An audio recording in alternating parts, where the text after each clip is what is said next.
Hey everyone, and welcome to this deep dive. I'm Tom. And I'm Jessica. And we are both here at Kindergarten's International Institution. And today we are going on a very focused exploration of something that is absolutely vital for educators. Yes. The teacher's mindset. Exactly. And Tom and I have been diving deep into Klavdija Svet's book, Elevate to Educate. And wow! It's packed with insights. It is so insightful. And we want you to think of this deep dive as us really pulling out those key aspects of that mindset. Yeah, specifically for you, the listener. Absolutely. And it's not just for those in early childhood education, although it is definitely tailored for that. Sure. But anyone who's interested in really understanding the power of their inner world and how that impacts their effectiveness and well-being in any area of life is going to find value here. Absolutely. Our mission today is to really pull out the most valuable nuggets from Elevate to Educate. Yes. Regarding the teacher's inner landscape, and really get to the heart of why it has such a profound impact on both effectiveness in the classroom and personal well-being. Absolutely. Okay, Jessica, let's jump right in. Let's do it. Svet starts with a point that might seem obvious, but is often overlooked. Yeah. Teacher well-being isn't just a nice-to-have, it's absolutely foundational. Yes, it's foundational. And what struck me right away in Svet's work is her emphasis on a fulfilled teacher as the bedrock of a thriving classroom. Yeah. And, you think about the multifaceted nature of early childhood education today. Right. You're juggling these incredibly diverse needs, constantly adapting to new technologies. Always evolving curricula. Yes, always evolving curricula. So it's understandable how easily educators can feel like they're just constantly giving.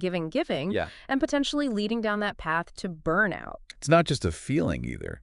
There's solid research behind this. Oh, absolutely. Remember that 2011 study by Rorda and colleagues? Yeah. They found a clear connection between positive teacher-student relationships, which are heavily influenced by teachers' own well-being. Yes. And significant gains in how engaged students are. It makes you think. It does. Doesn't it? If you're running on empty cup, it's a real challenge to bring that positive energy that kids thrive on. You can't pour from an empty cup. You can't. Right. So a key takeaway right off the bat for you, the listener, is prioritizing your well-being directly fuels positive connections in your classroom. Precisely. And if we look at the bigger picture here, investing in your well-being isn't a selfish act. It's a strategic investment in the very future of your students and the entire educational system. I love that. When you feel supported and you're thriving, that positive energy ripples outwards and benefits everyone in the learning environment. Absolutely. Okay, so well-being is the starting point. Yes. Now, another really powerful idea Svet explores is the profound impact of optimism. Yes. And the emotional climate you cultivate in your classroom. It's fascinating how directly your optimism as a teacher influences how your students engage their motivation levels and even their academic achievements. Wow. It's more than just putting on a brave face when children sense genuine enthusiasm and a deep belief in their potential coming from you. They are much more likely to dive into learning with gusto. I love that. So for you listening, your belief in your students becomes a powerful force in their learning journey. And this is where it gets really interesting for me. Svet brings in this concept of emotional contagion. Yes. Referencing Sigal Barsad's research from 2002. And it highlights that emotions, especially those displayed by leaders, are surprisingly contagious. Yes, they are. As the teacher, you are absolutely the leader in your classroom. You are. And your emotional state sets the tone for everything that happens. Absolutely. Think of it this way. Your mood isn't just your own. Right. It's the baseline for your students. Right. That's a crucial insight. And it raises a really important question for you, the listener. How consciously aware are you of the emotional atmosphere you're setting each day? That is a good question. Positive emotions that you project, things like enthusiasm, joy in discovery, unwavering support, can really create that optimal learning environment where learning flourishes. Absolutely. On the flip side, negative emotions can unfortunately have that detrimental effect. Oh, yeah. Almost like a cloud hanging over the classroom. Exactly. You have this incredible opportunity, as Svet points out, to lay a positive foundation for those crucial early learning experiences. You do. It's a huge responsibility, sure, but also a fantastic chance to shape their very first relationship with education in a positive and engaging way. Absolutely. Now, let's tackle something that pretty much comes with the territory in our profession. Okay. Stress. Stress, absolutely, Tom. And Elevate to Educate doesn't shy away from this. Yep. Svet explains the body's natural stress response, the release of hormones like cortisol and adrenaline. Now, these can be helpful in short bursts, like getting you ready for a presentation, but when stress becomes chronic, it really takes a toll on your overall health, both physically and mentally. Right. Think of these hormones as your body's get ready. Chemicals helpful for a quick boost, but draining if they're constantly activated. And I really appreciated this point. Svet shared a quote from Jeff Bezos. Stress doesn't come from hard work. Oh, that's good. That really made me stop and think about my own experiences. It's a fascinating perspective, isn't it? Yeah. And Svet suggests that stress often isn't about the sheer volume of work, but rather from those things we're consistently ignoring that need our attention. Oh, interesting. It's the procrastination, the unaddressed challenges that tend to fester in the back of our minds and create that feeling of being overwhelmed. Yeah. Proactive action, Svet argues, and tackling problems within your control can be a really powerful way to take the wind out of the sails of stress. I like that. Take the wind out of the sails. She even shares this relatable little anecdote about Mrs. Jackson, a kindergarten teacher who was juggling a few common classroom situations. A restless child who needed extra support, another experiencing separation anxiety, and the constant need to prep engaging materials. Yeah, sounds familiar. By proactively addressing each of these, she really noticed a shift in her classroom environment. It became noticeably calmer. I bet. It's a great reminder for you, the listener, that sometimes taking those smaller intentional steps can lead to significant positive changes in your daily experience. Absolutely. And this really connects back to the idea of you feeling in control and empowered in your classroom, Yeah. which directly counters that feeling of helplessness that often goes hand in hand with stress. Okay, moving on. Yeah. Svet then delves into the incredible role your brain plays in constructing your reality. Yeah. This was a section that really opened my eyes. It's so interesting how Svet lays out this idea that your brain isn't just a passive receiver of information from the world around you. Instead, it's this incredibly active interpreter, constantly shaping your perceptions, your thoughts, and your emotions based on a whole range of neural processes. Wow. She touches on how your senses take in information, how your emotions color your experiences, and even those mental shortcuts we all use, known as cognitive biases. Right. Think of it like your brain is constantly building a mental model of the world based on the information it has and what it expects to see. So what does this all mean for you, the educator, in your daily interactions and planning? Well, if we connect this to the bigger picture, understanding how the brain constructs reality gives you these powerful insights into creating more positive and effective learning environments for your students. Okay. This could involve intentionally providing a rich variety of sensory experiences for the children, encouraging them to express and understand their emotions in a healthy way, being mindful of your own potential cognitive biases, and really fostering their critical thinking skills. Right. For you listening, this means being intentional about the kinds of experiences you offer and how you frame them, knowing that each child will be actively making sense of it all through their unique brain. It's about being really deliberate in how you present information. Yes. And how you interact with your students, knowing that their brains are constantly working to make sense of the world around them. Exactly. And understanding a bit about how the brain works can also help you question your own assumptions. Sure. Challenge those limiting beliefs you might be holding on to, and even reframe negative thinking patterns that might be hindering you. Right. Svet emphasizes that your neural pathways aren't set in stone. They have this amazing ability to be reshaped with new perspectives and consistent effort. That's incredibly empowering to remember. It is. It means if you find yourself stuck in negative thought patterns, you actually have the capacity to change those. They do. Now, another really impactful concept Svet discusses is the idea of taking full responsibility. Yes, taking full responsibility. What's fascinating here is Svet's strong emphasis on you taking 100% responsibility for your thoughts, your emotions, your words, and your actions as a key marker of stepping into full adulthood. Yes, stepping into that driver's seat of your life. Now, this isn't about heaping blame on yourself, but rather about recognizing and embracing the incredible power you have to create positive change in your own life and in your classroom.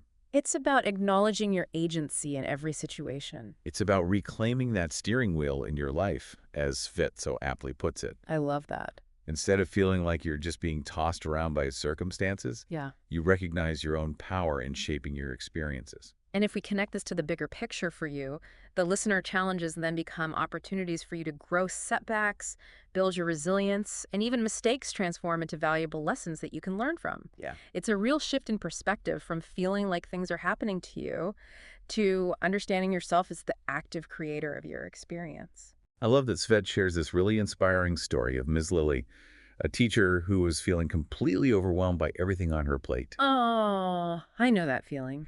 Then, through a bit of unexpected inspiration from her classroom parrot, she started to shift her mindset, set some much-needed boundaries, and actively seek out support. Good for her. She went from feeling like a victim of her circumstances to what Svet calls a victorious heroine in her own story. I love that.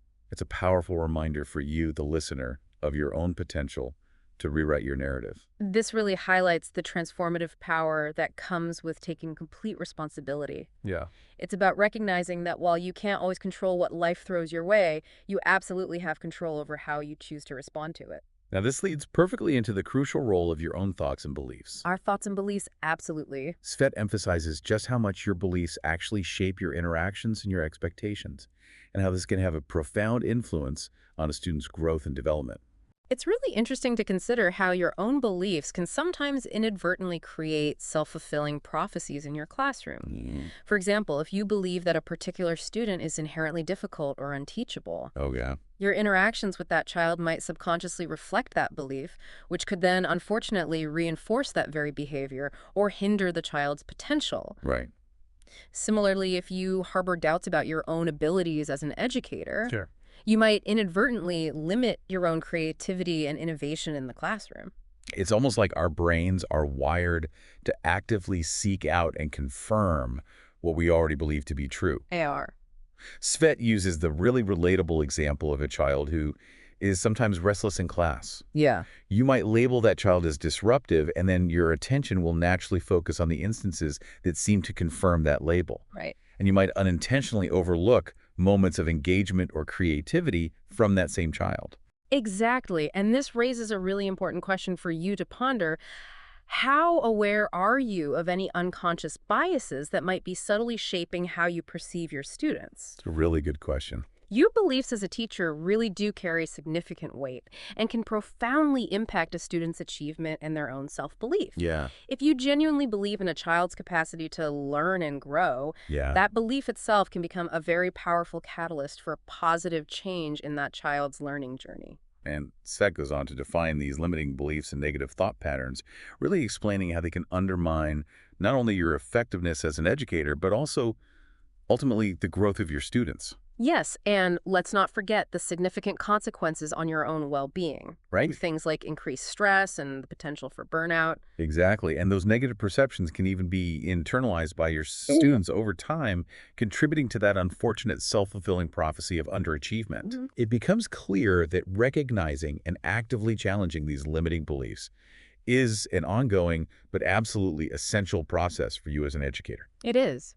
Okay, so we understand that negative thinking can be a significant hurdle.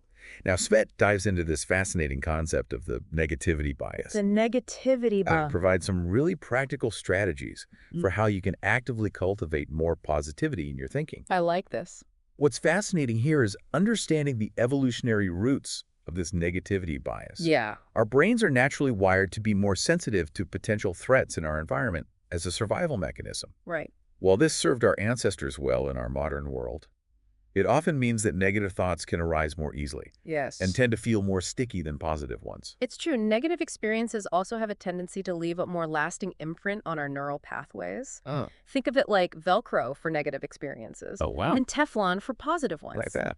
It's why the news often seems to focus on the negative. It tends to grab our attention more readily. Right. But the really encouraging news, as Svet points out, is that you absolutely have the ability to train your brain toward more positive patterns of thinking. So you're saying there's hope? There's so much hope. And if we connect this to the bigger picture for you by actively cultivating optimism and gratitude in your daily life, Yeah.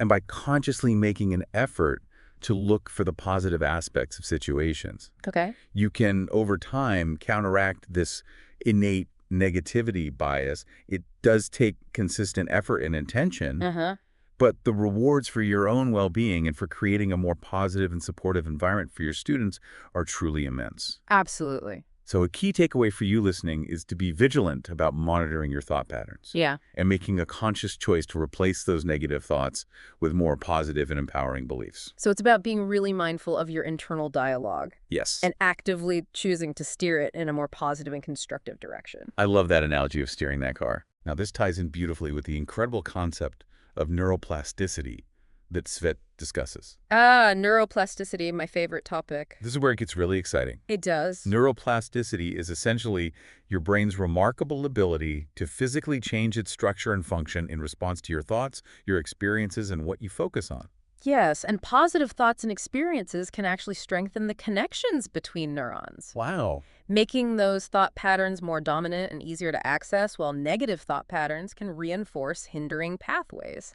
Oh. Think of it like your brain is constantly being rewired based on what you consistently pay attention to. It's like our brains are in a constant state of remodeling based on what we consistently focus on. Exactly. Svet also touches briefly on how your brain responds to stress, involving key areas like the amygdala, hippocampus, and prefrontal cortex. Yes. And that well-known fight, flight, or freeze response. Right. Essentially, the amygdala acts like an alarm bell. The hippocampus helps to remember the stressor, and the prefrontal cortex ideally helps with that rational response. What's particularly insightful here is Svet's introduction of Lisa Feldman Barrett's perspective on trauma. Ooh, yes. While trauma can feel incredibly real and deeply ingrained, Barrett explains it as a metabolically expensive experience that your brain prioritizes for predictive purposes. Interesting. However, the key takeaway for you, the listener, is that it is ultimately a construction within your brain, and your brain has the amazing ability to update those predictions. It does. Which opens up possibilities for healing and growth. Yes. Through therapies like CBT, cognitive behavioral therapy, and EMDR, eye movement desensitization and reprocessing. And the truly empowering message here is that this lifelong ability of your brain to change isn't just for children. No. It absolutely applies to you as an adult educator as well. 100%. You have this incredible capacity to create new neural pathways to recover from challenges you face and to enhance your cognitive abilities throughout your entire life. Svet even references that fascinating BBC documentary and Melissa Hogan-Boom's mindfulness experiment. Yes. Which actually showed measurable changes in brain activity after a period of focused practice. It's amazing what the brain can do. If we connect this directly to you, the listener, yes, it means that actively embracing challenges as opportunities for growth, yes, unconsciously seeking out that silver lining in difficult situations, love that, can literally reshape your brain in positive ways over time. It can. Svet shares a wonderful anecdote about Samantha, a teacher who consciously reframed classroom challenges like the diverse learning needs of her students and the complexities of connecting with all families as exciting opportunities for innovation and professional growth. I love that reframing. It really comes down to that powerful mindset shift,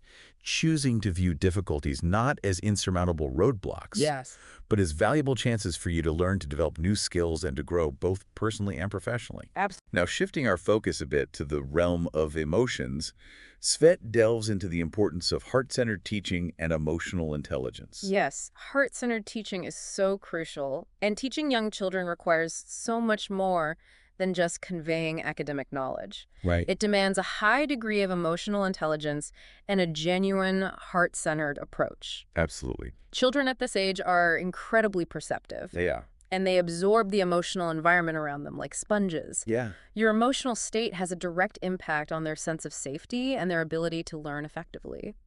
And Svet introduces Daniel Goleman's well-known framework of 4 key domains of emotional intelligence. Yes. Self-awareness, self-management, social awareness, and relationship management. Those are the 4. Could you briefly touch on what each of those entails for our listener? Certainly. So self-awareness for you listening is about understanding your own emotions in the moment. Okay. And recognizing how those emotions might be influencing your thoughts and your actions in the classroom. Self-management is your ability to regulate your own emotions in healthy and constructive ways and to adapt effectively to different situations that arise. Right. Social awareness involves your capacity to understand and empathize with the emotions of your students and your colleagues.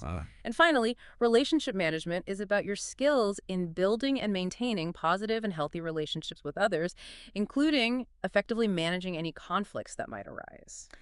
And the really encouraging thing, as Svet emphasizes, is that emotional intelligence isn't a fixed trait you're born with. No, it's not. It's a set of skills and abilities that you can actively learn and develop at any point in your life. Absolutely. And she also points out that emotional intelligence is increasingly being recognized as a crucial skill in future job markets. Oh, yeah. Making it even more important for you to cultivate in your students. One really key element of emotional intelligence that Svet highlights, Yes. and which is so important in your daily interactions, is active listening. Active listening. It's so easy, especially when you're busy and have a lot on your mind, to focus more on what you want to say next, rather than truly hearing and understanding the other person's perspective, whether it's a student, a parent, or a colleague.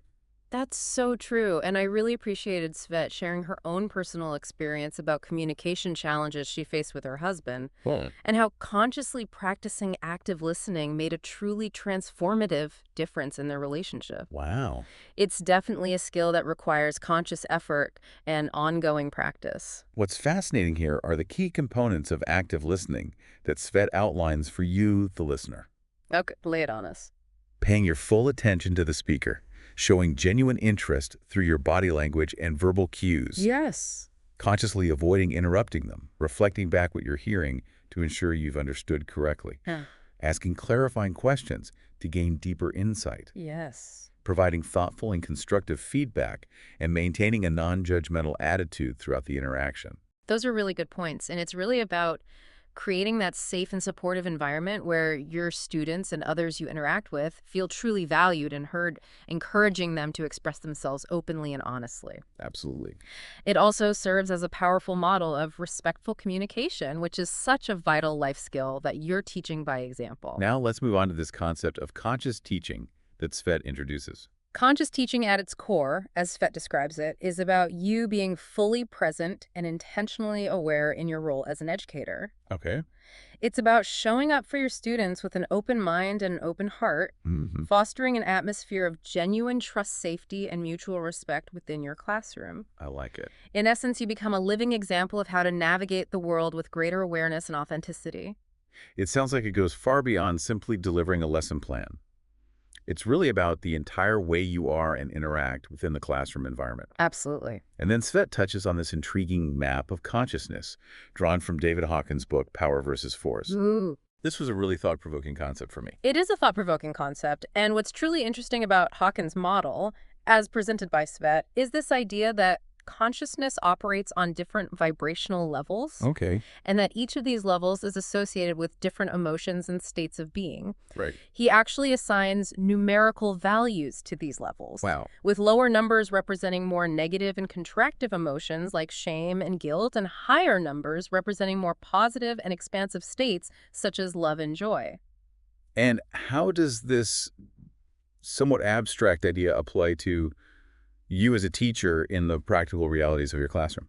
Well, if we connect this to the bigger picture of your daily interactions, Svet illustrates how your own level of consciousness as a teacher can significantly impact how you respond to various classroom situations. Okay. For instance, when dealing with a child who's exhibiting disruptive behavior, a teacher operating from a place of pride might react with anger and feel the need to assert their authority in a forceful way.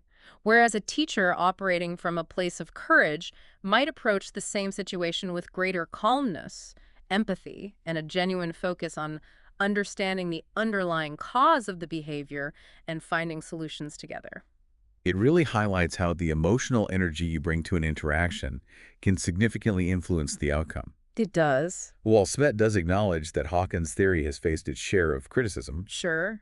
she suggests that it can still serve as a valuable tool for your own self-reflection, Absolutely. helping you become more aware of your own prevailing emotional states. Yes. And how those states might be subtly impacting your teaching practices and your interactions with students. Exactly. It's about consciously and consistently striving to operate from those higher levels of consciousness as much as possible. Okay. In order to foster a more intuitive, effective, and compassionate approach to your teaching. Now let's delve into some of the really practical tools that Svet offers in Elevate to educate. Yes. Mindfulness, meditation, and visualization. Let's do it. Mindfulness seems to be a real buzzword in recent years. But Svet provides a clear explanation, defining it as the intentional practice of being fully present and aware in the current moment, Yeah. without any judgment. Non-judgmental awareness. She also references the kindness curriculum, KC intervention study, which demonstrated tangible improvements in the social emotional competence of preschoolers who participated in mindfulness practices. That's so interesting. And what's fascinating when you consider mindfulness for yourself as an educator are the specific benefits that Svet highlights. Okay, what are they? Reduced levels of stress and anxiety, improved ability to regulate your own emotions effectively, and enhanced focus and concentration. And meditation. Meditation, yes, Yeah. she explains, is a specific practice that trains your mind to focus and redirect your thoughts, ultimately cultivating a greater sense of present moment awareness and mental stillness. Right. And she also touches on the growing body of scientific evidence that supports these benefits, including findings of lowered cortisol levels, a key stress hormone, and strengthened areas of the brain associated with attention and emotional regulation in regular meditators.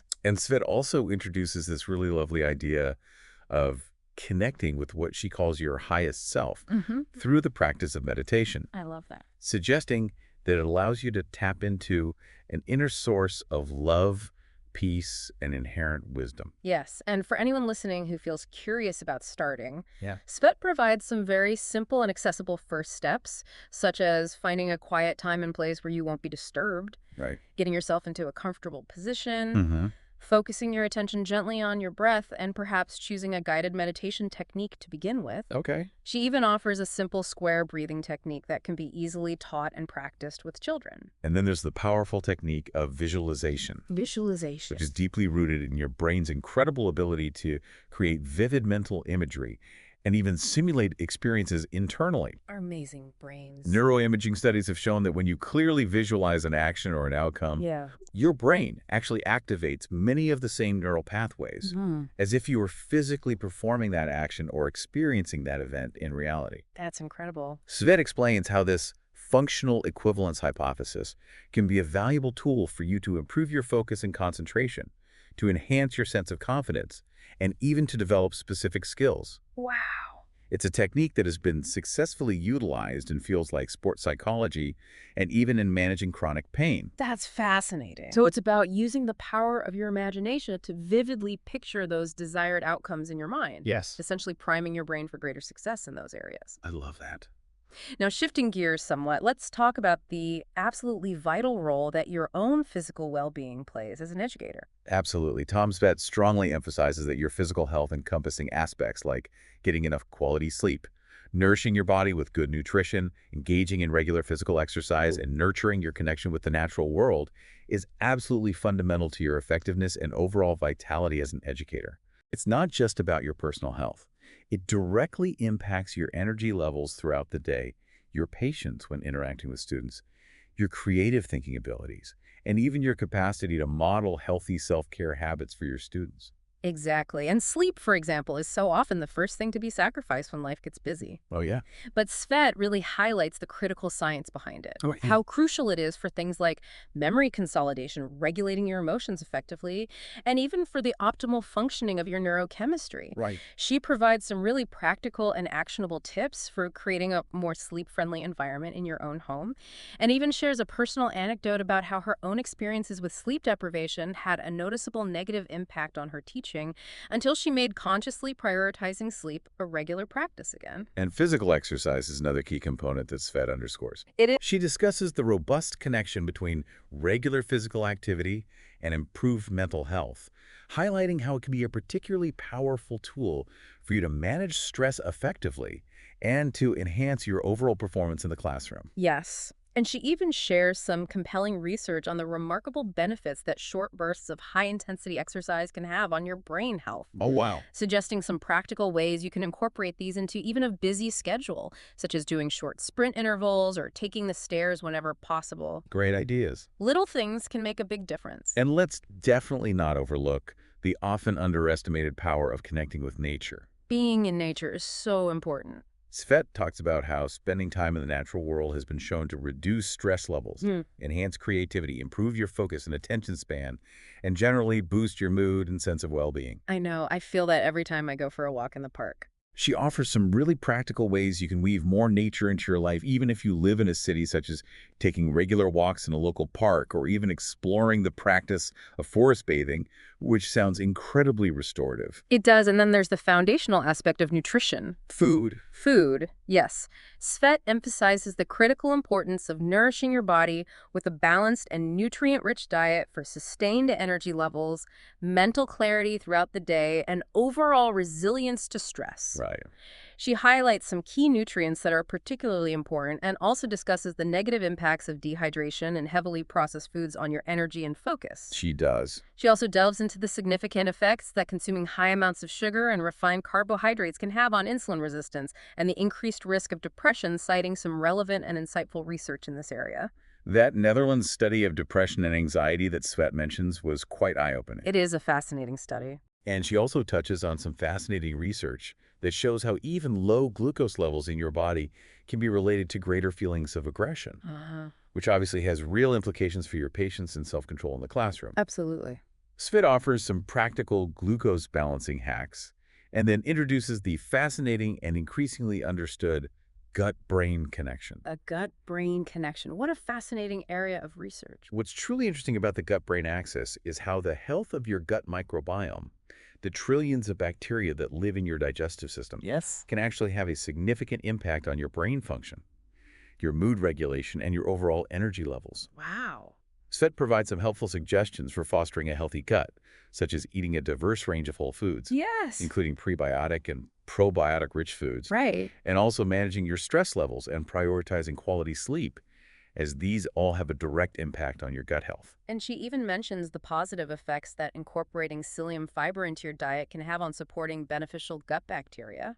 And then she ventures into the somewhat unconventional practice of fasting. Fasting. Yes. Intermittent fasting. Intermittent fasting. Svet explains the potential benefits that some people experience, such as improved mental clarity and focus, increased energy levels, enhanced cognitive function, reduced inflammation in the body, and even cellular repair processes like autophagy. Autophagy, it's a fascinating process. She also shares her own personal experience with incorporating intermittent fasting into her routine and the positive effects she's noticed. Good for her. And finally, Svet addresses our increasingly complex relationship with technology. Technology, our best friend and sometimes our worst enemy. This is such a relevant topic in today's world. It is. Svet discusses the subtle but significant impact that frequently checking our phones and constantly being connected can have on our ability to be fully present. Right. Especially in the classroom. And she references Cal Newport's book, Digital Minimalism, and shares a compelling case study involving early childhood educators